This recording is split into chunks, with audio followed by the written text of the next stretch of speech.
დღეს ფოთში საზღვაო ტრანსპორტის სააგენტოს წარმომადგენლებმა ბელიზის დროშის ქვეშ მცურავი მშრალ ტვირთმზიდის როქსოლანა 1-ის ეკიპაჟის წევრები მოინახულეს და მათ პროდუქტები და მედიკამენტები გადასცეს. საქართველოს სასაზღვრო პოლიციის საგამოძიებო ოპერატიული მთავარი სამმართველოს წარმომადგენლებმა გემი 4 თვის წინ ზღვის დაბინძურების ფაქტზე დააკავეს. ეკიპაჟის 7 წევრი და კაპიტანი რეპატრირებულია, ხოლო 4 წევრი ბორტზე 4 თვეა უმძიმეს პირობებში იმყოფება. ისინი უკრაინის მოქალაქეები არიან. ჯარიმის გადახდის შესაძლებლობის არ ქონის გამო გემთმობელი გემის მფლობელობაზე უარს აცხადებს. რა ბედი ეწევა მშრალ ტვირთმზიდს, ამის შესახებ ფოთის საქალაქო სასამართლო იმსჯელებს. ეკიპაჟის წევრები ამბობენ, რომ გემს მხოლოდ კუთვნილი სახელფასო ანაზღაურების მიღების შემდეგ დატოვებენ.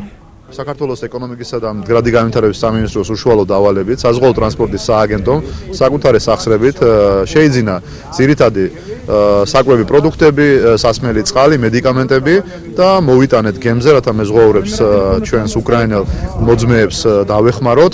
ამჟამად მიმდინარეობს სასამართლო პროცესი და სავარაუდოდ მეზღვაურებს ახლო მომავალში მათი პრობლემები მოგვარდება, ან გემი შეიძლება ზოგადად გაიყიდოს აუქციონზე.